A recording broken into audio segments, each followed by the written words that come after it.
get on it a little bit here. Let's hit it. Let's see what we got.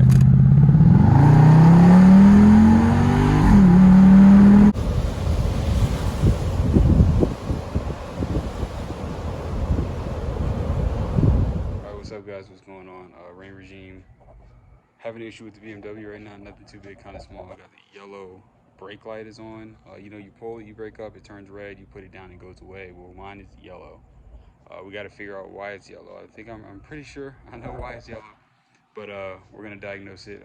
I really don't even need to run the codes because I actually seen what it was. So diagnosis is that here, and I'll show you guys right now. But there's a wire hanging, and it could be one or two things, right? It could be the speed sensor, or it could be the brake pad wear sensor, right? Which shows you like, hey, your brake pads are getting low. I'm pretty sure it's that one and not the speed sensor, because when it's the speed sensor, usually you get the yellow brake light, right? And you get the traction controls off, right? But you don't get the service light showing that you need some type of wear and tear service, right? Because the speed sensor, it's not, I mean, it's technically wear and tear, right? Will the dealer replace it under warranty? Maybe, maybe not, probably not, right? But the brake pads are gonna go. So they will never replace brake pads under warranty unless they crack or something like that. So the issue that I'm having right now is that the line to the brake pads got sliced somehow. I don't know how. I guess maybe I need to tie it up a little bit better, but I'm gonna show you guys that right now. Then we'll take the wheel off, and after we take the wheel off, we will replace the brake pad wear sensor. Here we go.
So now that we got that off, we got that wheel off, here is the issue right here, like I thought, right? It's the brake pad wear sensor. Now, what's the difference between the brake pad wear sensor and the speed sensor? Well, the speed sensor goes, there's two of them, right here. And this is the brake pad wear sensor, and the one with the white is the speed sensor. Black is the brake pad wear sensor. Now, just in case you have some type of aftermarket, you can tell because the speed sensor goes into the back. Hold on, sorry about that. Right here, and this is the back. Here, I'll show you guys. I'm pointing back here. It goes to the back of the rotor, and it goes directly into I guess you would call this like I don't know the specific term, right? But it goes into the back of this right here. But the speed sensor actually goes into the caliper, and it feeds in right here in this little groove that you see in there. Brake pad wear sensor is clearly ripped, and that's why we're getting the service engine light, because it just thinks that, like, I don't know, maybe there's no brake pads, maybe it knows that, you know, it's just an issue. But regardless, it's saying like, hey dude, something's wrong, fix me. So we got to get this part. We'll get this part, and then we'll come right back and we'll throw this in here, and then we'll be done. So guys, I realized that I had the wrong part, right? So why not just take a drive in the SRT Jeep for the video? It makes some really cool sounds. So let's take a ride in the Jeep.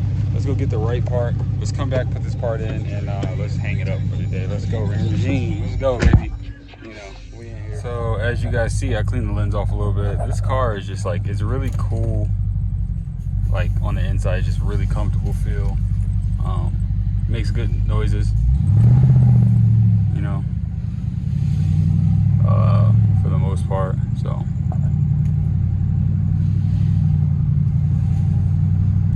we'll take a little drive and get a couple hits, you know, make some cool noises. We ain't even going nowhere. Trust me, it ain't going nowhere. But anyway, you know, do a little vlogging while we're driving, and I can't wait to get the Whipple on this thing. Like, you get the Whipple and you hit it, and it is going to absolutely move out. So let's go here. Don't want to speed through the residential neighborhood. I gave it a little hit, but definitely didn't speed or anything. So just ride through and cruise a little bit. Give you guys some noises, see how it sounds.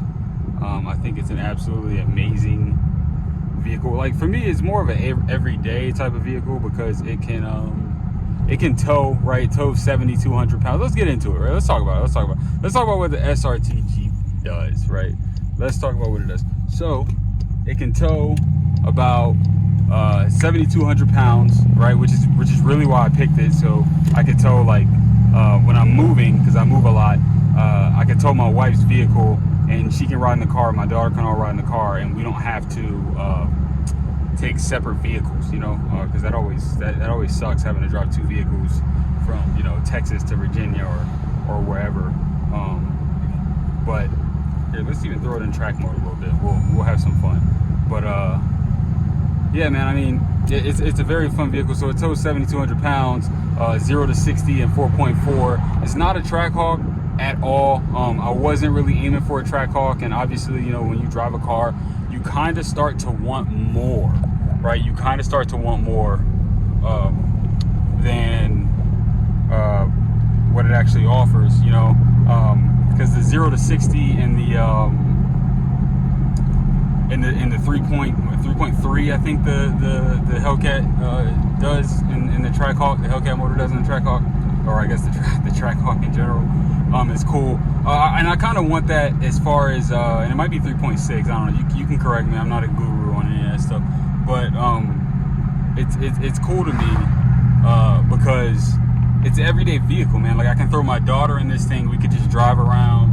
That's really what I do with it. Is I throw my daughter in. We can go to the store. You know, we can really do whatever.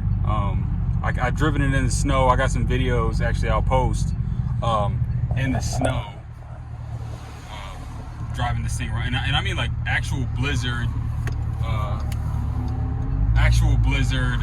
Colorado, up in, like, Breckenridge in, like, the end of December, you know, type of driving. So that was fun. We got actually stuck on the highway. That's a whole nother story for you guys. I didn't really get a chance to record because we were stuck for, like, I don't know, man, I don't want to lie to you guys, but we were stuck for like maybe 8 hours, maybe more, maybe less, maybe like 4 or 5 hours. But we were sitting still for that long, and I think like a 30-minute drive took a little while. But let me give you guys some sounds real quick, and then we'll talk more about it. So let's get on it a little bit here. Let's hit it. Let's see what we got. Real night shifts.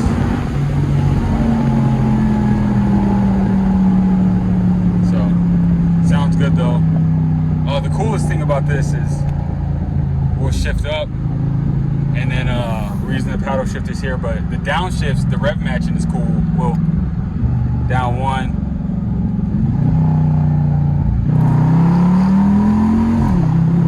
Yeah, so I think it just sounds so awesome. I think it sounds so awesome. So we'll put it back in automatic track mode here. But the sounds you get are cool out of this thing. So to go back, I keep getting distracted, guys. 7,200 pound towing capacity, very quick, 4.4 0 to 60. It's got a V8, man. It's got the 392. Very I think the difference for me is availability, and that's what like kind of stopped me from getting an F80 M3 and let's say a Trackhawk a little bit later down the road. Is that like if I want to find a if I want to find a 392, it's a little bit cheaper. It's a lot cheaper in my opinion, and it's a little bit easier to come by. If I want to find an N54 for the BMW, which I had to end up doing because my block had a bent rod, and I got to show you guys that too. It had a bent rod, right? So with the bent rod, it kind of screwed up the cylinder walls really bad. It pushed the piston towards the side of the piston wall, and obviously the ring was just carving it up. But let's get some more sounds. But yeah, pretty much, guys. Like I would say, availability over anything, and cost. I know, like, as long as I'm not trying to break records. Like, if you're trying to break records, you know, you want 1,000 horsepower. Yeah, you can throw some 1,000 horsepower capable pistons, and the 392 is said to be able to hold it. But there are a lot of other small issues that guys have, right? So you want to make sure that if you want to come out here and you want to break records, that's cool. I'm cool with more so stockish Hellcat power. I don't owe much left on this Jeep. And with the Whipple that I already have, I throw a set of pistons in it, Whipple, let's say 8 pounds of boost, some E85, drive it as a daily, even maybe go down to pump gas, and it's cool. You know, we could drive around in that. We'll have a good time, and it works itself out, you know. But like that Hellcat ticket, man, it's up there. But if you can afford it, and it's something that you really want to go out here and you really want, it's a supercar, you know. It's keeping up, if not beating, the Lamborghini and the X5M. And the X5M is a beast too. But you gotta have you gotta pay to play with that thing, man, because those V8 twin turbos are extremely hard to come by when they break. So really expensive. But if you got it, you got it. I'm assuming if you can afford a Trackhawk, you can probably afford an X5 or X6M or whatever it is that you want. Let's see. Here we go. I try not to corner too hard, break the front diff.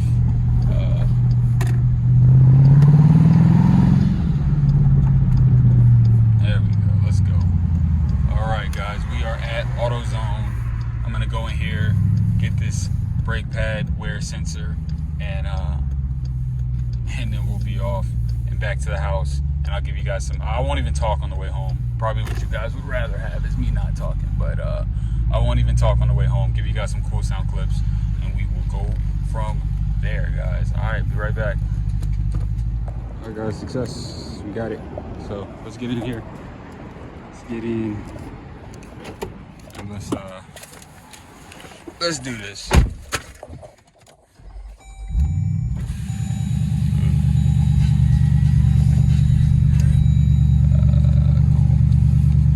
So before we go, like I said before, I'm not going to do too much talking, but very versatile vehicle. Love it very much. I can pretty much do anything in it, as long as I don't go too overboard. So we'll throw the supercharger on, probably throw some pistons in it just to be safe, and then throw the supercharger on top while we're doing all of that. Obviously some better injectors, and then we'll chill there.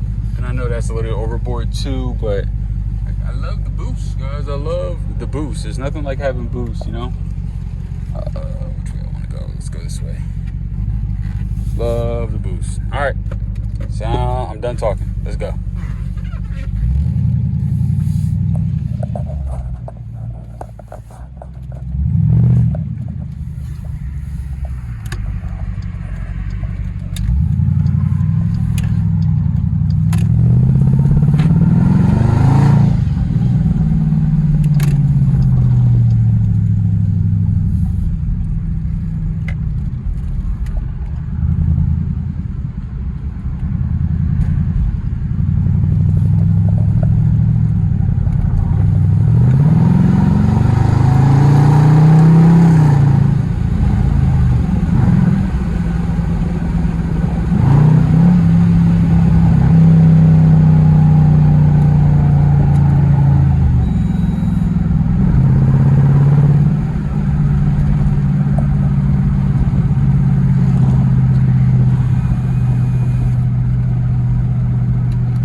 right, guys, we're in the neighborhood now, so I put it back on auto, took it off a track. Let's get back to fixing this BMW, guys. Let's go. Forgot, you got to take these screws off right here. Shit, hold on, let's see. Within the wheel weld. So you see this one here? Oh, yeah, right there. You got to take that one off, and then there's more up here. You got to take off just to take this inner well off, and then you can get to the little box, replace this. Okay, like I said, you take these bolts off here, right? You got to take these off. And then you get back here, you follow the cable to the rear, and then you get back here, and there it is up here, this white thing. I just won't focus, but where my finger is, this white thing right here, you pull that out, right? Boom, comes out. And then you just pull it out up here. I don't want to break it, but you see what I'm saying. You pull it out, there's a little button on the side, little clip, hit a button, boom.